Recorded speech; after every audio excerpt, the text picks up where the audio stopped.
जी okay, अस्सलाम वालेकुम बच्चों।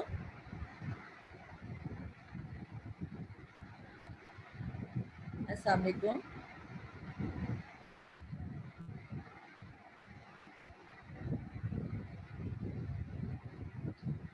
GMA team, we were discussing yesterday cerebrospinal fluid। अभी आपका बायोकेम का लेक्चर खत्म हो गया है, इसलिए अब आप अपना माइंड जो है आप इस तरफ ले आए फिजियोलॉजी की तरफ। yesterday we were discussing about the cerebral blood flow, उसकी पैथोलॉजी हमने की थी।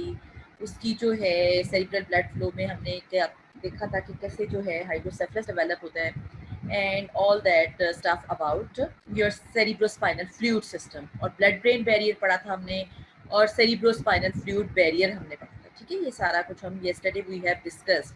Today I am going to start your chapter number 62 के first two pages हैं। These are about related to cerebral blood flow. क्या हमारे specific learning objects हो सकते हैं for discussion of the cerebral blood flow? These should be cerebral blood flow क्या है, उसकी क्या क्या blood supply है. Probably you have discussed all these cerebral blood flow कि क्या क्या arteries हैं, venous drainage कहाँ हो रहा है, उसकी nerve supply क्या है, ये सारा आपने anatomy में पढ़ा हुआ है, लेकिन हम फिर भी थोड़ा बहुत इसको discuss करेंगे। ठीक है, उसके बाद हम देखेंगे कि how it is going to be regulated, regulation of cerebral blood flow कैसे हो रही है, और सेरिब्रल ब्लड फ्लो की जो है स्पेसिफिक जो एक प्रॉपर्टी है दैट इज ऑटो रेगुलेशन। कि ऑटो रेगुलेशन कैसे, तो खुद ब खुद जो है ब्लड फ्लो को वो कैसे रेगुलेट करता है जो आपका सेरिब्रल ब्लड फ्लो है। और this is going to be protect the brain from changes in your arterial pressure. उसके अलावा आप देखेंगे कि you will study about the stroke, कि अगर कहीं भी ब्लॉकेज हो गई है ब्लड फ्लो में या कहीं हेमरेज हो गया है, तो where it is going to cause the your the condition which is called as stroke. अगर हम स्टार्ट करें सेरिब्रल ब्लड फ्लो को फर्स्ट, तो cerebral blood flow is normally sorry बेटा, एंटीरियर एंड पोस्टीरियर सेगमेंट। जो आपका ब्रेन है normally anterior part में डिवाइड करते हैं, पोस्टीरियर पार्ट में डिवाइड करते हैं, मिडिल पार्ट में डिवाइड करते हैं। तो जो अगर डिफरेंट जो आर्टरीज इसको ब्रेन को सप्लाई करती हैं, mainly two main parts of the internal carotid artery which is supplying the main anterior brain, whereas the two main branches of the vertebral artery which is supplying the posterior part of the brain, or especially the back of the brain is going to be supplied by your vertebral artery. Anterior part is going to supplied by branches of the internal carotid artery. यहाँ carotid होती है, carotid की दो branches होती हैं, internal और external carotid. जो internal carotid artery है that is going to be supplied your anterior part of the brain, whereas the posterior part is going to be supplied by vertebral artery. ठीक है, vertebral artery. This is a diagram showing different branches of the internal carotid artery.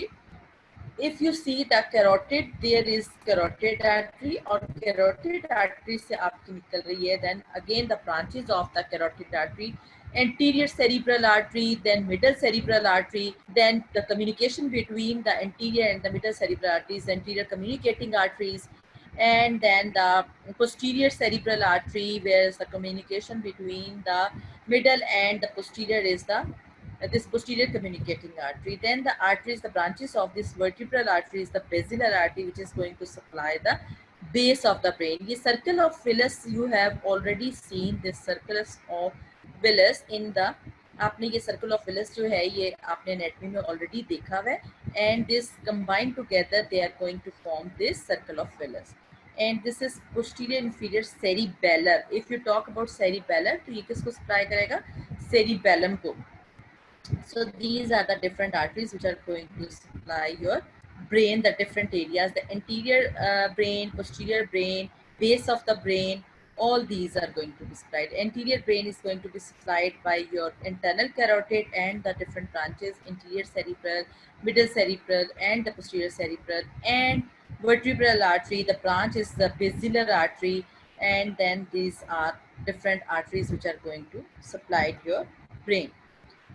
This is the main जो heading आपने याद रखनी है कि brain is going to be supplied by 4 large arteries, 2 carotid, internal carotid, and 2 vertebral arteries, and these all are merged to going to form the circle of Willis at the base of brain. This is the circle of Willis which is going to form at the base of brain. Again showing two internal carotid, two vertebral arteries, and going to form the circle of Willis at the base of brain.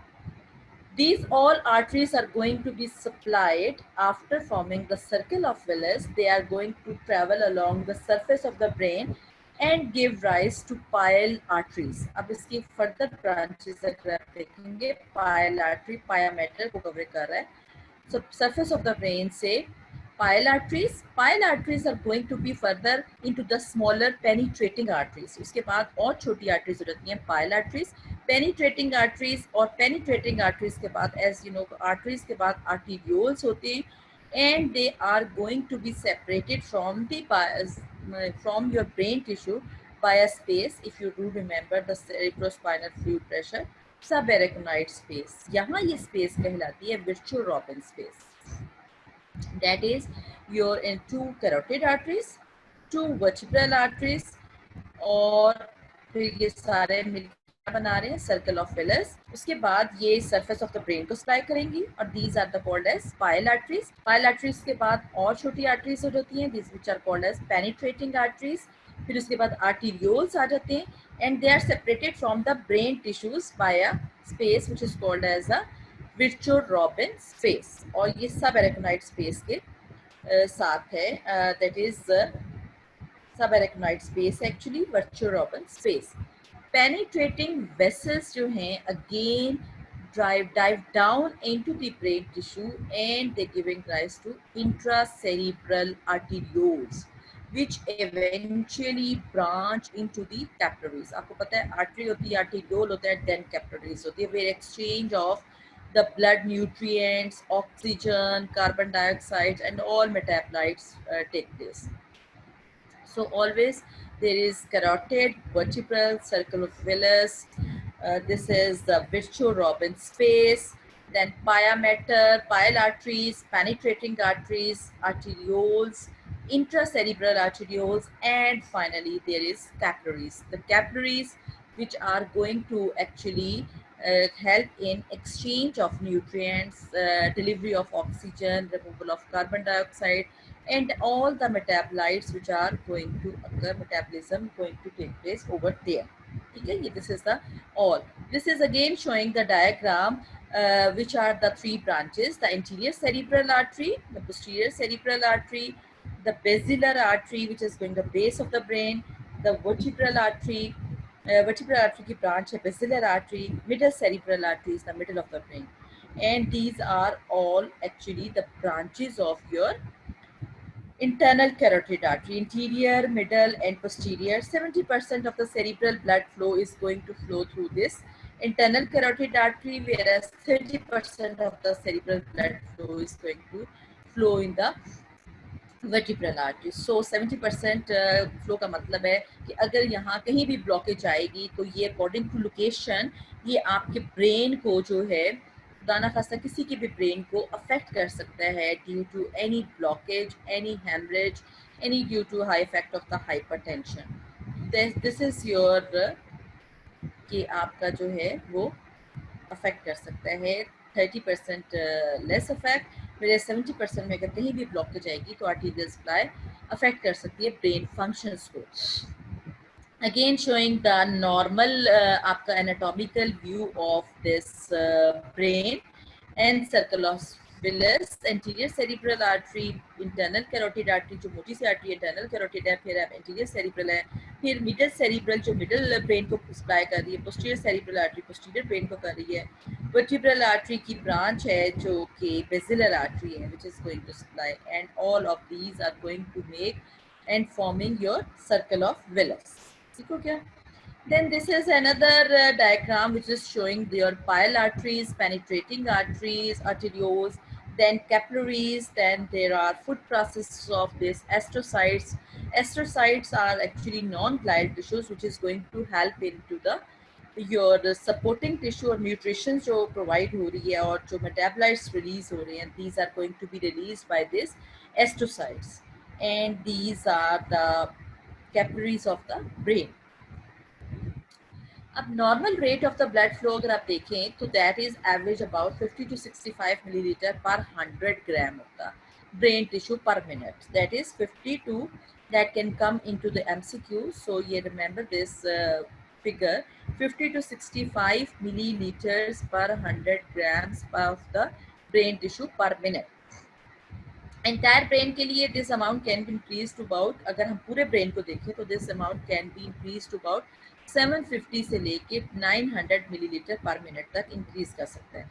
दस the brain comprises only about 2% of the body weight but receives 2%. ये हमने कल भी बात की थी कि ये ब्रेन जो है ये सिर्फ 2% है आपके बॉडी टिश्यूज का, लेकिन this can जो receive about 15% of the cardiac output at resting level. यानी कि इतना हाई ब्लड फ्लो है इसका कि 15% कार्डियक आउटपुट इसका जाता है. क्योंकि इवन अगर आप रीडिंग कर रहे हैं, स्टडिंग कर रहे हैं, मेकिंग अ फिस्ट, तो आपका जो ब्लड फ्लो है ब्रेन का, वो मेकिंग अ फिस्ट का मतलब है कि अगर मुट्ठी भी आप बनाते हैं तो ये भी आपका ब्लड फ्लो जो है ब्रेन का ये भी इंक्रीज हो जाता है. तो 750 to 900 मिलीलीटर पर मिनट जो है पूरे ब्रेन का ब्लड फ्लो है पर मिनट, और 15% ऑफ द कार्डियक आउटपुट है. वेर अगर आप पर 100 gram of the brain tissue को देखेंगे तो that is about 50 to 65 millilitre पर 100 grams of the brain tissue पर minute. Now comes a question कि आप जो ब्रेन का सेरिब्रल ब्लड फ्लो है वो कौन सी चीज़ें हैं जो इसको रेगुलेट कर रही हैं. So the regulation of the cerebral blood flow depends upon as the normal blood flow in all body parts, that this is going to be controlled by carbon dioxide concentration, hydrogen ion concentration and oxygen concentration. Plus आपने देखा था कि brain के अंदर astrocytes हैं जो कि neuronal activities को कपल करते हैं along with that of neuronal tissue. Non neuronal astrocytes जो कि सपोर्टिंग टिश्यूज हैं, वहाँ से जो vasoactive metabolites release होते हैं, they are also going to be control the local blood flow regulation. Local blood flow का क्या मतलब है कि इसी एरिया की, जो इसी एरिया में एस्ट्रोसाइट्स हैं ब्रेन के अंदर, astrocytes and they are going to control the active vasoactive metabolites which are going to be released by the astrocytes. So what are the 4 points which you have to remember for the regulation of cerebral blood flow? You can come across the SCQ. आपको आ सकता है SCQ, how the cerebral blood flow is regulated, what are the regulators of the cerebral blood flow. तो regulators जो हैं cerebral blood flow के, they are carbon dioxide concentration, hydrogen ion concentration, oxygen ion concentration, substances which are going to be released from astrocytes which appear to couple neuronal activity with local blood flow regulation. These are the vasoactive metabolites, or if you do remember the vasodilator, अगर आपको circulation first year की याद हो तो उसमें जो vasodilators थे like nitrous oxide था, एडिनोसिन थी और एरेक्ट्रिनिक एसिड था, पोटेशियम था. So these are the similar vasoactive metabolites which are going to be released from the astrocytes. ठीक है. So excess of carbon dioxide, ये this is the point to remember all the time कि जब भी excess of carbon dioxide होगी या hydrogenic concentration होगा तो this is going to be cause release or increase the cerebral blood flow about twice than normal. Increase in concentration of hydrogen ions or carbon dioxide is going to increase cerebral blood flow about twice than normal. 70% अगर ज़रा सा भी increase हुआ है ना आपका arterial PCO, जो normal कितनी होती है 40 इज नॉर्मल, बट अगर 70% इंक्रीज हो गई तो this is going to increase approximately doubles the cerebral blood flow. This is the picture showing कि arterial PCO2 is tightly regulated or controlled, should be controlled. और अगर भी कहीं भी ऑक्सीजन मेटाबॉलिज्म होगा या ब्रेन में न्यूरोनल एक्टिविटी इंक्रीज होगी तो सेरिब्रल ब्लड फ्लो जो है ट्वाइस देन नॉर्मल इंक्रीज हो जाएगा. इंपॉर्टेंस क्या है this is very important. Cerebral blood flow control by carbon dioxide and hydrogen ions, दो चीज़ें ज़्यादा इंपॉर्टेंट हैं which is carbon dioxide regulation and oxygen regulation. Oxygen regulation जो है ना वो विद इन टाइट लिमिट्स जो है वो कंट्रोल कर देते हैं about 3.5 plus minus 2 millilitre of oxygen पर 100 gram of the brain tissue पर मिनट जो है वो कंट्रोल की जा सकती है.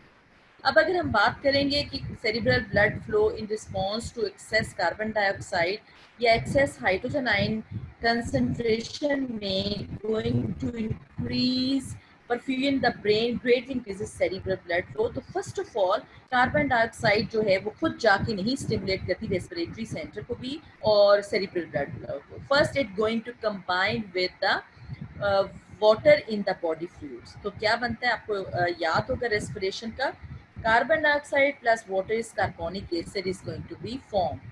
फिर कार्बोनिक एसिड क्या होती है, carbonic acid then dissociate into the hydrogen ions and bicarbonates. वो हाइड्रोजन आयंस जो हैं वो जाके स्टिमुलेट करेंगे और वेजोडाइलेशन अफेक्ट करेंगे सेरिब्रल ब्लड फ्लोज को, directly proportional to increase in the concentration of hydrogen ions, and this is going to increase the or twice increase into the blood flow limit of about your cerebral blood flow. तो कहते हैं कि carbon dioxide सीधा जाके नहीं कर रहा कि ब्लड फ्लो को इंक्रीज कर देगा. कार्बन डाइऑक्साइड पहले बॉडी फ्लूइड्स के वाटर के साथ बाइंड करता है तो ये बन जाता है कार्बोनिक एसिड. कार्बोनिक एसिड आपका जो है डिसएसोसिएट होता है हाइड्रोजन आयंस में और बाइकार्बोनेट में. जो हाइड्रोजन आयंस हैं they are going to cause the increased blood flow to the cerebral vessels और ये twice than normal आपका increase हो जाता है blood flow. जब blood flow increase होता है तो इसके अलावा भी और भी acids जो हैं like lactic acid, pyruvic acids या any materials which are going to be formed in the case of tissue metabolism, they are going to increase this blood flow. These are the other substances which increase acidity except the hydrogen ions. एक तो हमने कहा कि hydrogen ion increase कर देते हैं blood flow को, secondly lactic acid भी, पायरुविक एसिड भी और दूसरे मेटाबोलाइट्स भी, ये सारे के सारे जो हैं blood flow cerebral blood flow को इंक्रीज कर रहे हैं. ठीक हो गया. उसके बाद हम आ जाते हैं कि अब इम्पोर्टेंस क्या है इसकी कि अगर सेरिब्रल ब्लड फ्लो इंक्रीज हो रहा है हाइड्रोजन आयंस के साथ, तो जो ब्लड फ्लो इंक्रीज हो रहा है वहाँ हाइड्रोजन आयंस भी इंक्रीज हो रहे हैं तो ब्लड फ्लो भी इंक्रीज हो गया. तो वो ब्लड फ्लो जो इंक्रीज हुआ वो carries hydrogen ions, carbon dioxide and other acid forming substances away from the brain tissue. यानी कि इंक्रीज ब्लड फ्लो तो अपने साथ वो बहा के ले गया जितना भी वहाँ हाइड्रोजन आयन था, कार्बन डाइऑक्साइड था, जितने भी एसिड थे वो अपने साथ वहाँ से ब्लड फ्लो इंक्रीज हुआ, अपने साथ उनको वो ले गया. तो ये वॉश डाउन हो गया, वॉश आउट हो गया carbon dioxide, and so there is less availability of carbon dioxide. जब कार्बन डाइऑक्साइड लेस अवेलेबल है तो कार्बोनिक एसिड फॉर्मेशन भी डिक्रीज हो जाएगी, इसलिए हाइड्रोजन आयंस भी डिक्रीज हो जाएंगे. Bring back to the hydrogen level towards normal level. So normal neuronal activity is going to be maintained by increased blood flow as more hydrogen ions depresses neurons otherwise. यानी कि अगर continuously hydrogen ions जो हैं वो increase रहेंगे तो ये depress कर सकते हैं न्यूरोनल एक्टिविटी को. So this is very important. So I'm going to repeat कि excess of carbon dioxide is going to cause increase cerebral blood flow by first forming with the water of the body fluids to form carbonic anhydrase. Carbonic acid. Carbonic acid in the presence of carbonic anhydrase then is going to disassociate into the hydrogen ions and bicarbonate. That hydrogen ion is going to stimulate your blood vessels and there is vasodilatation and increased cerebral blood flow. Increased cerebral blood flow will cause the carries excess of hydrogen ions and your carbon dioxide and other acid forming substances washes away. Then increase washout of the carbon dioxide, less carbonic acid formation, so less hydrogen ion, bringing back to normal hydrogen level, normal neuronal activity as more hydrogen ions depresses your neurons otherwise. So this is the importance. Second regulator of your cerebral blood flow is your oxygen deficiency. Except during periods of intense brain activity, the rate of utilization of oxygen by the brain tissue normal limit में रहती है, that is exactly between 3.5 plus minus 0.2 milliliters of oxygen per 100 grams of the brain tissues per minute. यानी कि अगर intense brain activity ना हो तो ये ऑक्सीजन जो है नॉर्मली इतनी ही यूटिलाइज होती है 3.5 plus minus 0.2 millilitre of oxygen पर 100 grams of the brain tissue पर मिनट. लेकिन अगर जो है इतनी अमाउंट की ऑक्सीजन अवेलेबल ना हो Oxygen deficiency almost always causes vasodilatation, returning the blood flow and transport of oxygen to the cerebral tissues to near normal. यानी कि जरा से भी इससे कम होगी ऑक्सीजन का लेवल तो फौरन वहाँ ब्लड वेसल्स की वेसोडाइलेटेशन हो जाएगी और again the blood flow is going to be increase और जो है normal blood flow cerebral blood flow maintained हो जाएगा। इसका लिमिट कितने है कि tissue limit cerebral experiments have shown that decrease in the cerebral tissue PO2 below about 30 millimetre of mercury. Normal level आपको याद रखना चाहिए, ये अगर सारे लेवल्स जो हैं आपने रेस्पिरेशन में पढ़े हुए हैं लेकिन वहाँ आप लंग्स के लेवल पर पढ़े थे, यहाँ ब्रेन का लेवल आपने याद रखना है सेरिब्रल ब्लड फ्लो में कि 35 से 40 मिलीमीटर ऑफ मर्क्यूरी जो है नॉर्मल लेवल है। अगर इससे जो है डिक्रीज करेगा तो blood flow to the brain going to be increase cerebral blood flow. अगर 35 से जरा सा भी बिलो होगा 30 मिलीमीटर ऑफ मर्क्यूरी तक भी ऑक्सीजन लेवल जाएगा, again vasodilatation of the blood vessels takes place and the blood flow to there is going to be increase. This is fortuitous. What do you mean by fortuitous? कि खुशकिस्मती है because brain functions are going to be depressed or deranged at low values of PO2, especially at the PO2 levels below 20 millimeter of mercury. Even coma can result. Coma मतलब जो बेहोशी की हालत होती है जिसमें कि पेशेंट जो है कॉमा में चला जाता है, रिस्पॉन्स नहीं करता, that condition can result. So values you should remember 35 range क्या है 35 से 40 millimetre of mercury PO2 of the cerebral blood flow. इससे बिलो जाएगा 30 मिलीमीटर ऑफ मर्क्यूरी तो वेसोडाइलेटेशन हो जाएगी, सेरिब्रल ब्लड फ्लो हो जाएगा। कौन सा लिमिट है जिससे बिलो जाएंगे तो ज़्यादा जो है ब्रेन को डैमेज होने का फैक्टर, कॉमा में जाने का, ब्रेन डेथ होने का डेंजर है below 20 millimeter of mercury. Even coma can result below these levels. So first of all regulator हमने क्या पढ़ा था, carbon dioxide and hydrogen ion. Second regulator is oxygen levels. Third regulator is substances which are going to be released from astrocytes. अब astrocytes की क्या है, these are the star shaped non neuronal cells. उनका function क्या है, protection and support of the neurons as well as to provide nutrition. You can come across the functions of, write down the functions of astrocytes. So astrocytes are non-neuronal cells. कल हमने कौन से पढ़े थे, glial type of the cells. These are the astrocytes. Star shape cells हैं, non neuronal cells हैं, क्या क्या कर रहे हैं, प्रोटेक्शन कर रहे हैं ब्रेन की, सपोर्ट कर रहे हैं न्यूरॉन्स को, thirdly going to provide the nutrition. इनकी बहुत सारी प्रोजेक्शंस हैं जो कि कनेक्ट करती हैं विद दोज ऑफ न्यूरॉन्स और उसके अलावा ब्लड वेसल्स के साथ. So providing neurovascular communication. So 4 functions: support of the neuronal tissue, second is protection of the neuronal tissue, third is communication with the neurons, fourth is your provide nutrition of the neuron. So this is very important.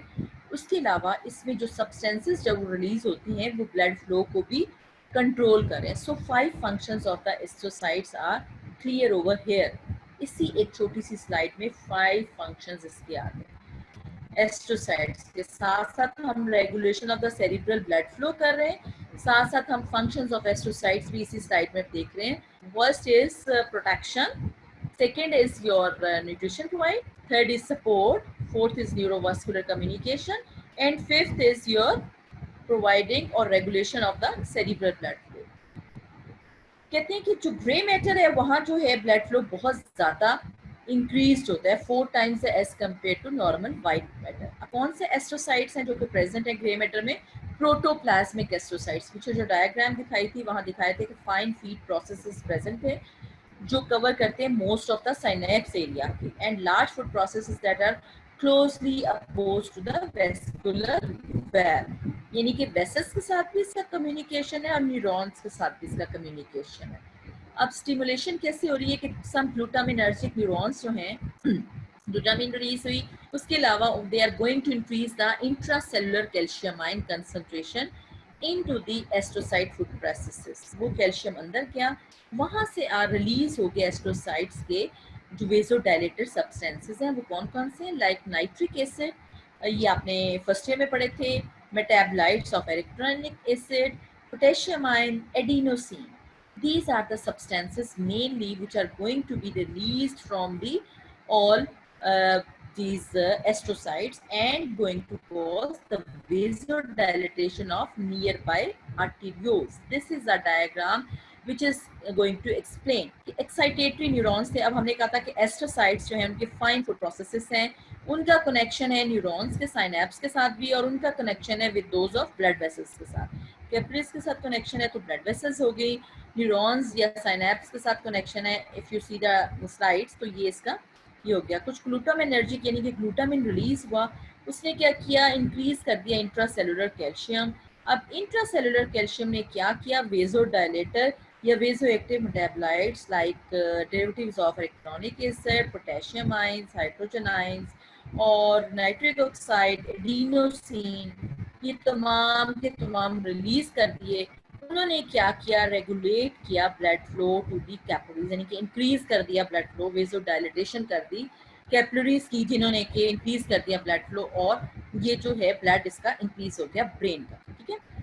Then this is very important कि अब हमने तीन चीज़ें पढ़ ली, चार चीज़ें हमने तीन चीज़ें सॉरी देखी हैं कि excess of carbon dioxide and hydrogen ions, number one oxygen regulation very regulatory controlled, और क्या लेवल है जहाँ कॉमा हो सकता है, बिलो 20 मिलीमीटर ऑफ मर्करी, और लेवल क्या है 35 से जो लेके 40 मिलीमीटर ऑफ मर्करी जो है कंट्रोल रेगुलेटेड है ऑक्सीजन. थर्ड है substances release from astrocytes, these are the regulator of your cerebral blood flow. Then they are going to say कि आपका जो blood flow है brain को, that is going to be strictly controlled and protect the brain from changes in arterial pressure. Daily activities हैं, कोई excitement आती है, कोई आप स्टर्नस एक्टिविटी करते हैं, फिर आप सोते भी हैं, तो all these during normal daily activities arterial pressure going to fluctuate widely rising to high level, यानी 200 मिलीमीटर ऑफ मर्करी तक भी जा सकता है, और to the high levels during states of excitement और sternus activity and falling आपका 60 70 तक भी 60 40 तक भी आ सकता है, low level during sleep. However, this cerebral blood flow is extremely well auto-regulated between the limits of 60 millimetre of mercury से लेके 150 मिलीमीटर ऑफ मर्करी तक जो सेरिब्रल ब्लड फ्लो है, that is going to be auto regulated, यानी खुद ब खुद वो जो है कंट्रोल्ड हो जाता है blood flow. Cerebral blood flow auto regulation 62 millimeter 150 millimeter of mercury is very important. And what is the going to play the role, sympathetic nervous system and the vasodilators which are going to released over there, they are going to play the important and important role in control of the this cerebral blood flow. लेकिन कुछ आपके ज़हन में आता है कि कुछ hypertensive patients हैं जिनका 200 मिलीमीटर ऑफ मर्करी तक भी प्रेशर जाता है, फिर भी उनका cerebral blood flow auto regulated होता है. द रीजन इज बीइंग कि people who have chronic hypertension, यानी पुराना ब्लड प्रेशर है उनका. अगर आपको याद हो, आपने वस्कुलर रीमॉडलिंग पढ़ी थी फर्स्ट ईयर में, तो there is hypertrophic remodelling of their cerebral blood vessels as well as blood vessels in other organs, and the autoregulatory curve is automatically shifted to higher blood pressure. This resetting of the cerebral blood flow regulation protect the brain from damaging effect of your higher blood pressure, but साथ ही साथ ये vulnerable होते हैं brain ischemia को. अगर जो है बहुत तेजी से ब्लड प्रेशर लो किया जाए below the range of auto regulation, cerebral blood flow may be decreased very rapidly और severely decreased. इसीलिए कहते हैं कि अगर बहुत ज़्यादा हायर ब्लड प्रेशर के साथ अगर पेशेंट आते हैं ना डॉक्टर के पास, तो डॉक्टर जो है इसका स्लोली ग्रेजुअली जो है ब्लड प्रेशर जो है वो डिक्रीज करते हैं. ये नहीं करते कि एकदम से उसको टैबलेट दी और इसका जो ब्लड प्रेशर है वो 200 से 100 ले आए या 200 से 60 ले आए. वो स्लोली ग्रेजुअली इस ब्लड फ्लो को जो है वो डिक्रीज करते हैं, ताकि जो ब्लड फ्लो है सेरिब्रल ब्रेन का जो ब्लड फ्लो है, अगर एकदम से बहुत ज़्यादा कम करेंगे ब्लड प्रेशर को, तो जो सेरिब्रल ब्लड फ्लो वेसल्स हैं वो सीवियरली डिक्रीज हो जाएगा blood flow to the brain, और वो जो है कोमा में जाने का पेशेंट के डेंजर होता है. This is the range where blood flow can be controlled between hypotension यानी कि डिक्रीज ब्लड फ्लो या फिर हाइपरटेंशन. आप नॉर्मली अगर देखें तो this going to be controlled to 60 millimetre of mercury से लेके 150 मिलीमीटर ऑफ मर्करी तक कंट्रोल्ड रहता है.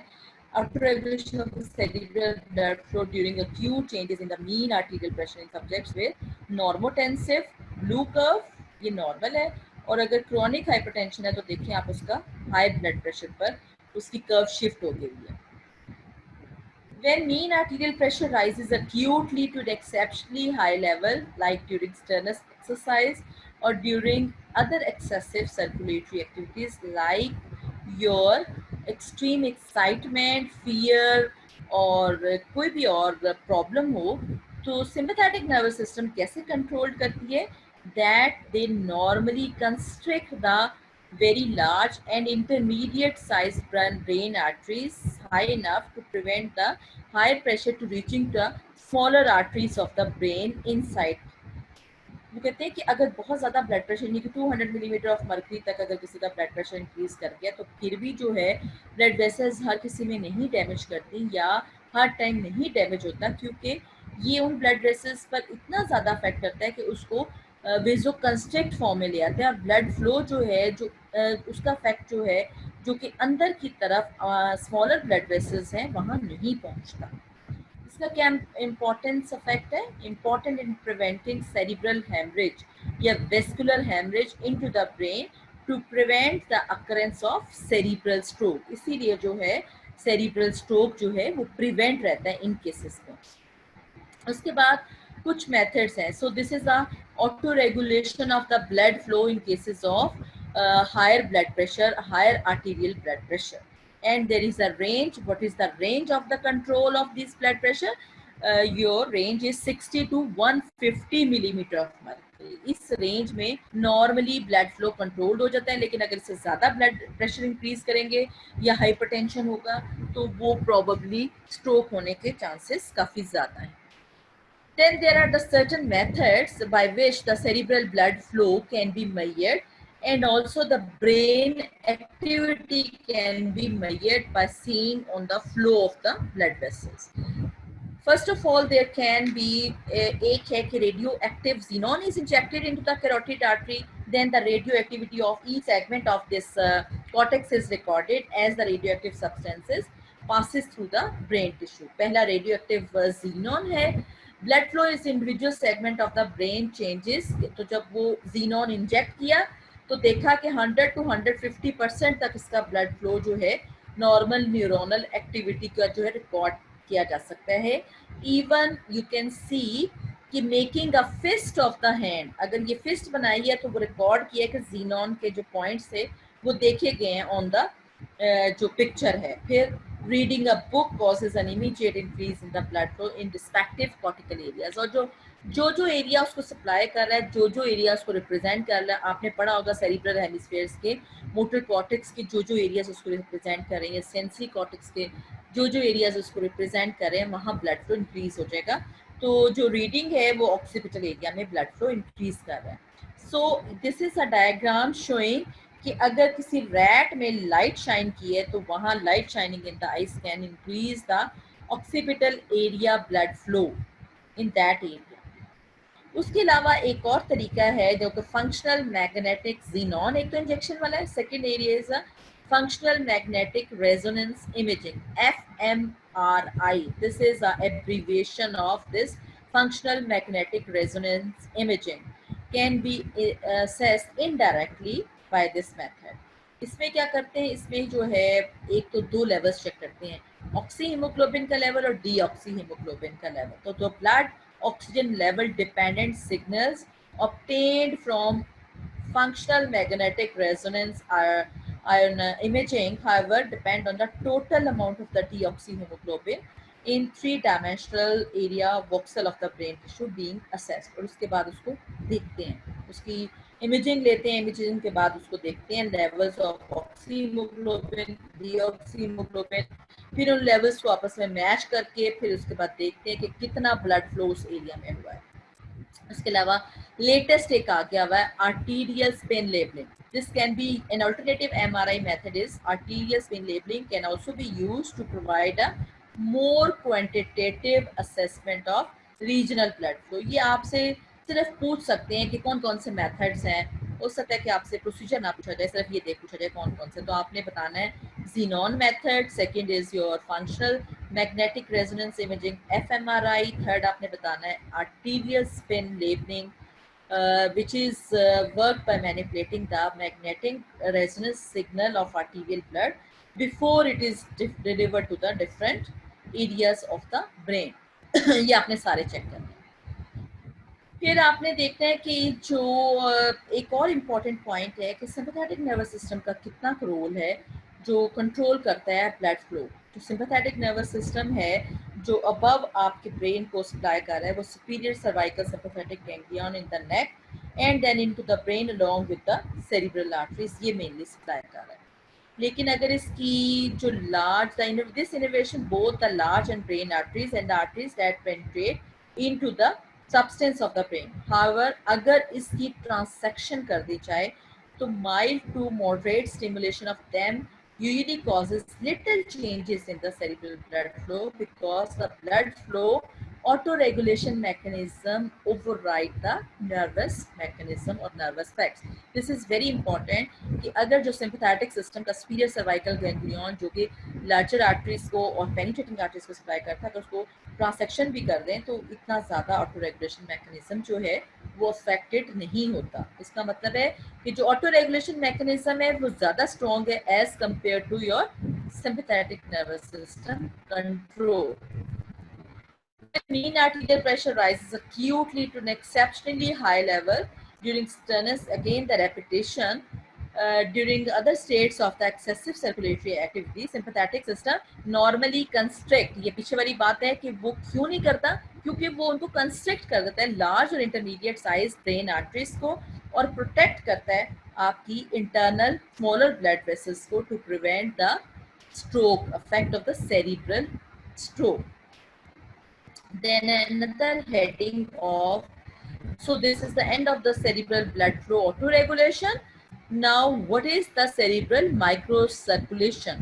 माइक्रो का क्या मतलब है? स्मॉलेस्ट. तो स्मॉलेस्ट कौन सी ब्लड वेसल्स थी? कैपिलरीज. तो जहाँ जहाँ आपका हमारा ब्लड फ्लो जहाँ मेटाबॉलिक एक्टिविटी ज़्यादा होती है वहाँ कैपिलरीज ज़्यादा होती है. Why the capillaries are more? Because the exchange of the gases takes place more. So the number of the blood capillaries in the brain is greatest where the metabolic needs are greatest. और कौन से part में है जहाँ के ये बहुत ज़्यादा हैं, 4 times हैं as compared to normal. The overall gray matter of the brain tissue is going to have 4 times as great as that of the white matter. The number of the capillaries and the rate of blood flow about 4 times as compared to in the gray matter.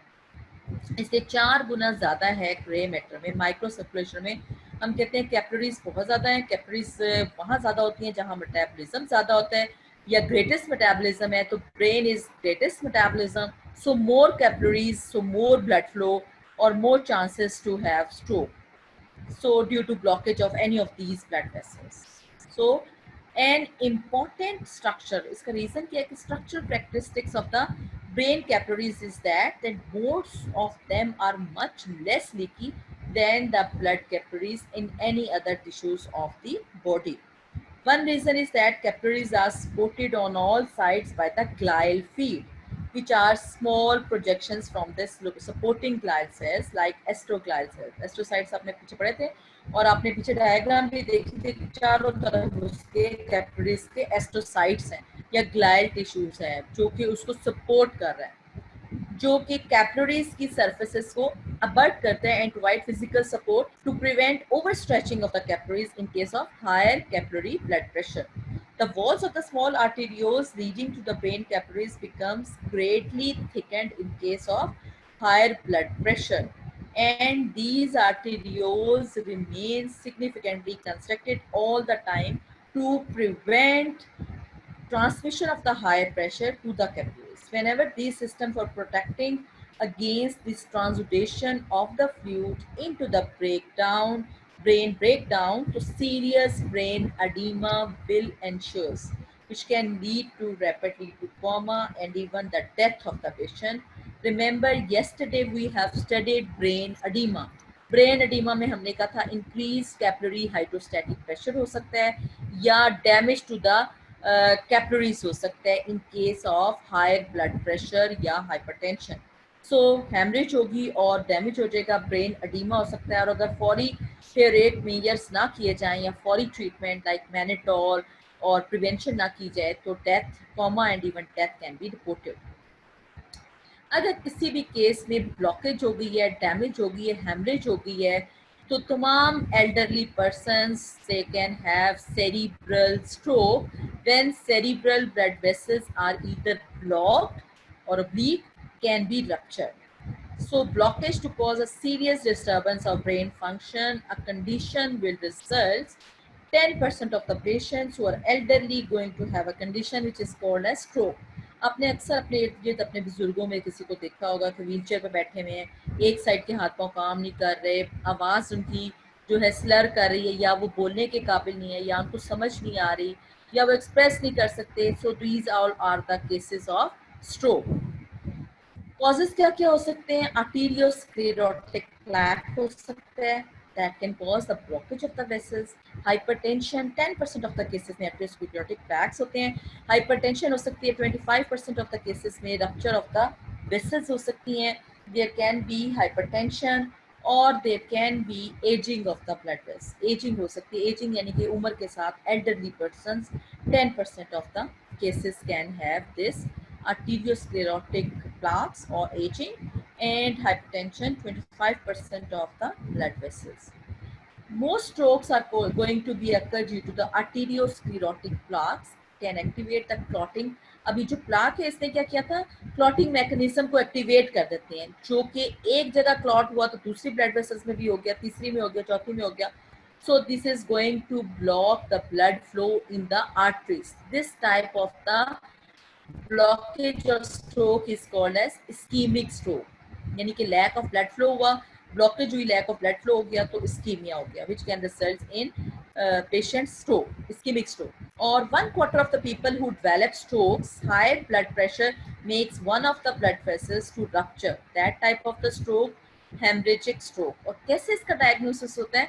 MRI of the brain, CT scan of the brain. आपसे पूछ सकते हैं कि diagnosis कैसे हुआ है. Clinically तो diagnose आप कर सकते हैं, लेकिन अगर आप इन्वेस्टिगेशन इमीडिएटली करवाएं जिसमें कि सीटी स्कैन होता है या एमआरआई होता है तो फौरी तौर पर आप, या भी आपने देखा है कि एफएमआरआई है, तो फौरी तौर पर आप देख सकते हैं कि क्या प्रॉब्लम है, ब्लड फ्लो में कोई प्रॉब्लम है, ब्रेन में कोई प्रॉब्लम हो रही है, तो हेमरेजिक स्ट्रोक हो सकता है. So 2 types of the strokes are mainly ischaemic strokes and haemorrhagic stroke. Stroke क्या है कि बॉडी जो ब्रेन फंक्शन है वो नॉर्मली फंक्शन नहीं कर रही और बॉडी भी रिस्पॉन्स नहीं कर रही, जो स्पेसिफिक एरिया है, स्पेसिफिक ब्लड वेसल्स सप्लाई कर रही है, उस रिस्पॉन्स में बॉडी का स्पेसिफिक एरिया रिस्पॉन्स नहीं करेगा. अब हम पहले भी हमने बात की थी कि 3 आर्टरीज हैं जो कि मेनली सप्लाई करेंगे. अगर मिडल सेरिब्रल आर्टरी की ब्लॉकेज हो गई है, एमसीक्यू आ सकता है, आपको एससीक्यू आ सकता है कि there can be a middle cerebral artery blockage, तो left side of the brain में हुआ है, तो अगर जो ब्रेन के लेवल पर जो होगा तो उसी एरिया का जो एरिया है लेफ्ट साइड का ही एरिया टोटली डिमेंटेड होगा. डिमेंटेड का मतलब है कि डिमेंशिया हो जाएगा, loss of Wernicke's area. Wernicke's area क्या था अगर आपको याद हो, comprehension area, thinking area, expression area, so that is going to be lost or totally demented. उसके अलावा वर्निक्स एरिया के करीब या ब्रोकाज एरिया जो कि आपका वर्ड्स की एक्सप्रेशन में हेल्प करता है. So unable to speak words because of loss of Broca's motor area for word formation, and person can say only yes और नो, और वो उसको अपनी बात को समझा नहीं सकेगा, कुछ भी कह नहीं सकेगा, उसको नज़र भी आ रहा होगा, देख भी रहा होगा, सब कुछ समझने की भी सलाहियत ख़त्म होगी अगर मिडल सेरिब्रल आर्टरी जो है वो ब्लॉक हो गई है. और इसके अलावा अब ये सारा कुछ किस साइड पर हो रहा है? उसी साइड पर जिस साइड पर हेमरेज हुई है या इस्कीमिया हुआ है. और जो पैरालिसिस होगा, स्पैस्टिक पैरालिसिस होगा, अकड़े हुए बाजू या हाथ पांव होंगे या अनेबल टू वॉक होगा। Spastic paralysis of most muscle on the opposite, यानी कि राइट साइड के स्पैस्टिक पैरालिसिस होगा, क्योंकि ये हेमरेज वगैरह इधर ही हुआ है तो वही एरियाज अफेक्टेड है, तो उधर ही प्रॉब्लम हो रहा है। लेकिन जो कॉन्ट्रोलैटरल कॉर्टिकोस्पाइनल ट्रैक्ट अगर आप याद करें तो वो crossing over take place, so that is going to affect the opposite side of the spastic paralysis। ये मोटर रिस्पॉन्स है, ठीक हो गया। सो इफ देयर इज, अब ये 3 ब्लड वेसल्स हैं जिनकी आपने ब्लॉकेज याद रखनी है और देखना है कि क्या क्या इफेक्ट्स हैं। अगर मिडल सेरिब्रल आर्टरी है तो वर्निक्स एरिया गया, ब्रोकस एरिया गया, spastic paralysis of the opposite side of the body हो गया। और उसके बाद अगर पोस्टीरियर सेरिब्रल आर्टरी है, that is going to be block, will cause infection of the, अब ये बैक साइड पर है पोस्टीरियर सेरिब्रल आर्टरी, तो ऑक्सीपिटल लोब है बैक साइड पर, तो so this cause infection of the, infection है कि वहाँ जो है ब्लड सप्लाई नहीं है, तो वहाँ जो है वो इन्फेक्शन हो गई है, डैमेज हो गया है। Occipital pole of the hemisphere on the same side as the blockage which causes loss of vision in the half of the retina on the same side as the stroke lesion. ठीक हो गया, posterior cerebral artery. Occipital lobe है तो occipital lobe जो है या पढ़ेंगे आगे कि विजन में इफेक्ट है, तो विजन किस आइज की है, दोनों आइज की है, lower half of the retina और जो सेम साइड में है। स्पेशली डिवेस्टेटिंग आर, इसके अलावा बैक साइड में कुछ वो जो हैं स्ट्रोक्स जो हैं वो कह रहे हैं कि this is very devastating, that is midbrain stroke which is going to block nerve conduction, major pathway और ब्रेन और स्पाइनल कॉर्ड में, causing the loss of both sensory and motor abnormalities। Mid brain का stroke भी बहुत damaging effect करता है। Then cause the, अभी हमने मिडल सेरिब्रल आर्टरी की, पोस्टीरियर सेरिब्रल आर्टरी की, then comes the anterior cerebral artery. अब एंटीरियर सेरिब्रल आर्टरी में जो है वो हेमी कॉन्ट्रोलैटरल हेमीपैरेसिस, हेमीपैरेसिस होती है वीकनेस, तो हेमी सेंसरी लॉस। कॉन्ट्रोलैटरल का क्या मतलब है, दूसरी साइड का, ऑपोजिट साइड का। एंटीरियर है तो उस साइड में जो है उसी साइड में जो एंटीरियर का होगा ब्रेन के अंदर, लेकिन अगर ब्रेन से बाहर आ जाए तो कॉन्ट्रोलैटरल ऑपोजिट साइड का जो है। हेमीपैरेसिस का क्या मतलब है, हाफ जो है बॉडी की लॉस होगी सेंसेशन।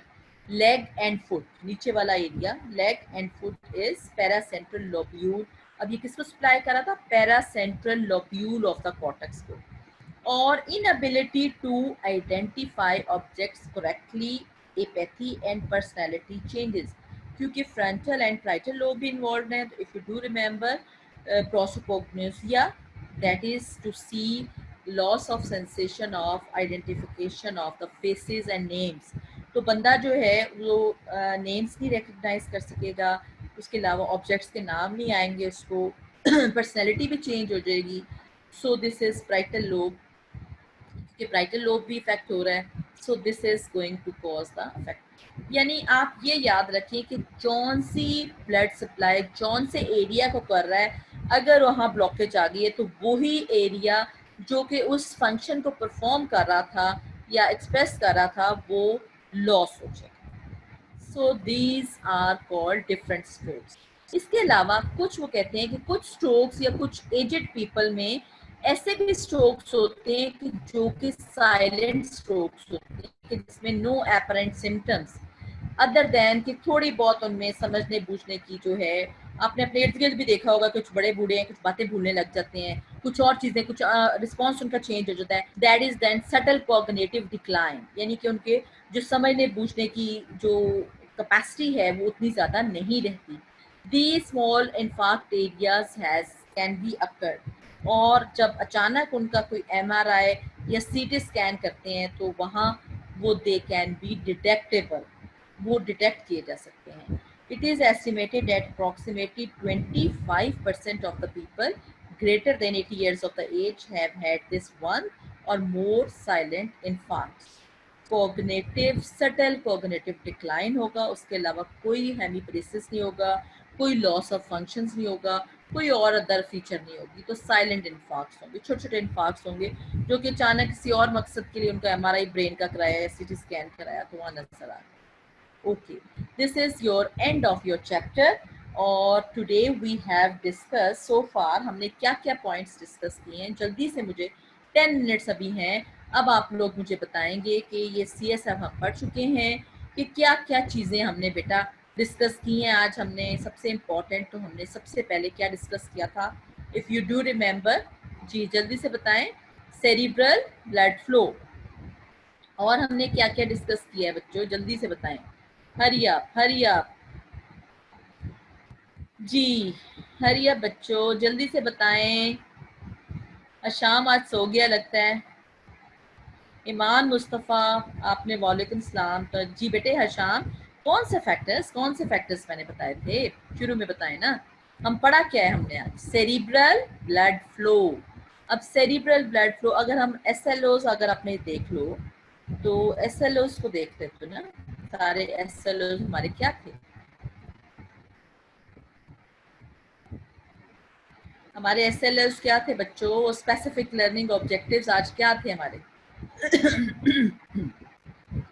जाग जाओ बच्चों, मुझे पता है कि मैंने बहुत आपको आज सारा कवर करा दिया, लेकिन अगर आप गाइडन के देखें तो ये सिर्फ 2.5 पेजेस हैं, इससे ज़्यादा नहीं है।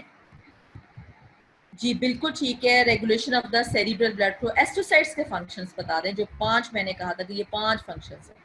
फिर हम रेगुलेशन करेंगे, रेगुलेशन के जो फंक्शंस थे फटाफट बताओ, क्योंकि ये SCQ आ जाता होता है और क्लियर कट कहीं भी आपके नहीं लिखा हुआ कि ये जो है आपके 5 फंक्शंस हैं। जल्दी से बताएं बच्चों प्लीज, आपके कौन कौन से फंक्शंस हैं, फंक्शंस ऑफ एस्ट्रोसाइट्स। थोड़ा सा जाग जाओ बच्चों, थोड़ा सा जाग जाओ।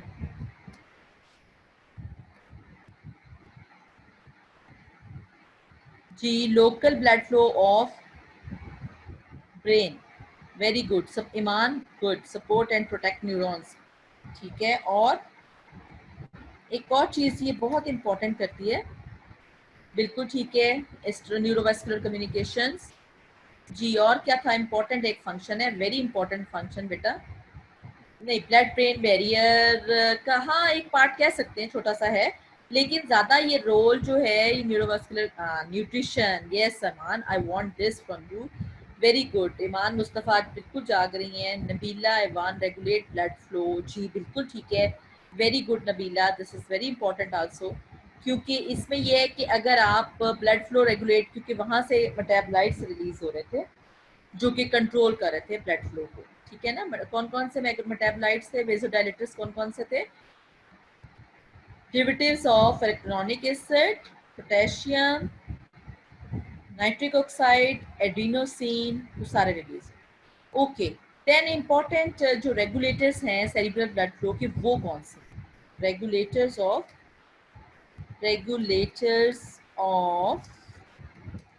सेरिब्रल कौन कौन से, जल्दी से बताएं, ये बहुत इंपॉर्टेंट है। कौन कौन सी चीजें थी जो कि सेरिब्रल, 3 चीजें थी, जल्दी से बताएं। Very good, carbon dioxide. Hasham ही जाग रहा है फिर, ईमान जाग रही है आज, हशाम जाग रहा है, very good. Carbon dioxide concentration, oxygen concentration, hydrogen ions, very good. एक और भी चीज थी जो ऊपर एस्ट्रोसाइट्स आपने बताए थे ना Nabila, these are also included, astrocytes में से जो मेटाबोलाइट्स रिलीज हो रहे थे। और इसकी क्या इंपॉर्टेंस है आपकी सेरिब्रल ब्लड फ्लो की, कौन सी क्या इसमें इंपॉर्टेंट चीज है, इतना ज्यादा ब्लड फ्लो भी इंक्रीज होता है और ब्लड प्रेशर भी इतना इंक्रीज होता है, तो क्या रेगुलेशन है, कैसे इंक्रीज हो रहा है, कैसे रेगुलेट हो रहा है, तो इसका आंसर आपका होगा auto regulation of the cerebral blood, ठीक है। दिस इज वेरी इंपॉर्टेंट कि ऑटो रेगुलेशन जो है वो कंट्रोल्ड होती है आपके सेरिब्रल ब्लड फ्लो की, दिस इज वेरी इंपॉर्टेंट, ठीक है। तो ऑटो रेगुलेशन जो है उसका कैसे, कौन सी रेंज क्या है, range of autoregulation, please tell me. Range of blood pressure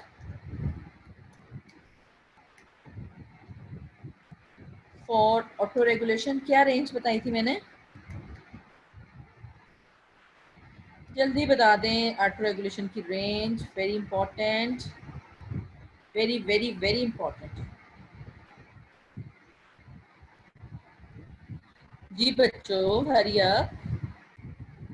56 ml नहीं बेटा, ईमान सही बता रही है, शाम आज सो रहा है, मैंने पहले ही बता दिया था ना, तो शाम बेचारा इतने दिन क्लासेस ले लेके सो गया आज। Yes 60 to 150 millimetre of mercury.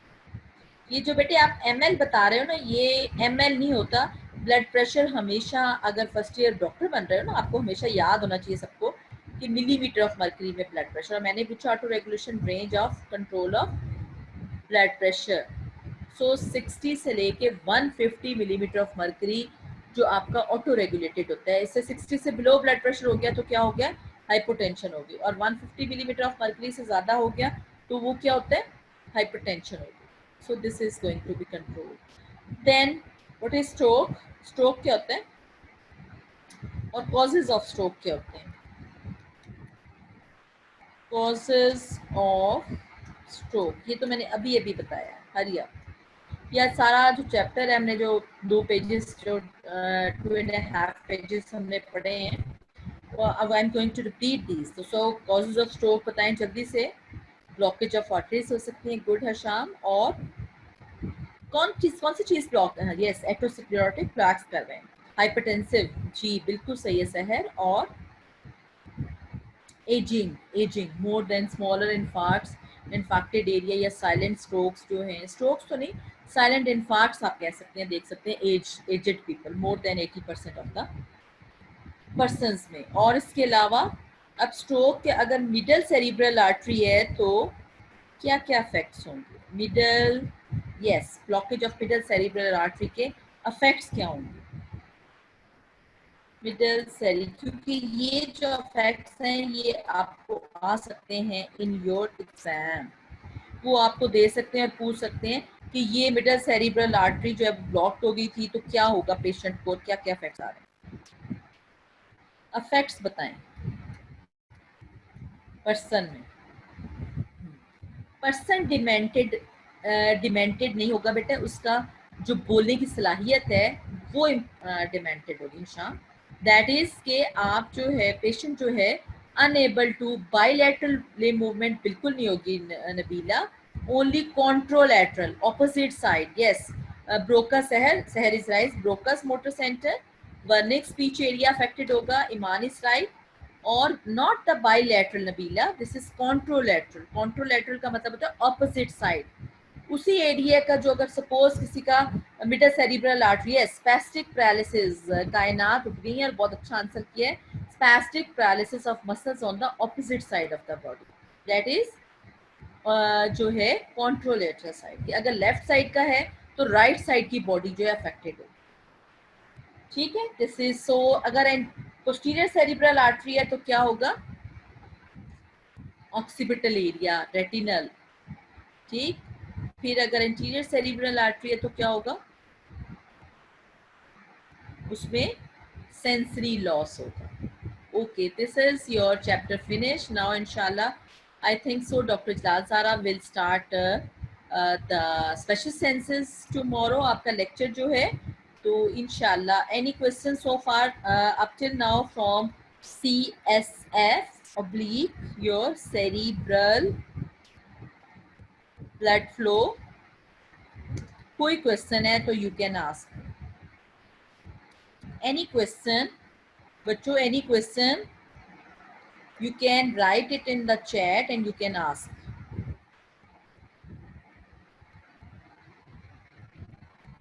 चलें जी, हर शाम को तो अल्हम्दुलिल्लाह सब कुछ क्लियर हो गया। मुझे पता है वो जाग रहा था, सुन रहा था लेक्चर्स, तीनों लेक्चर्स उसने गौर से सुने हैं, सहर ने भी सुने हैं, ईमान ने भी सुने हैं, और आज किसने सुना है? जिसने आंसर किए हैं उससे पता चलता है कि ये सुन रहे हैं।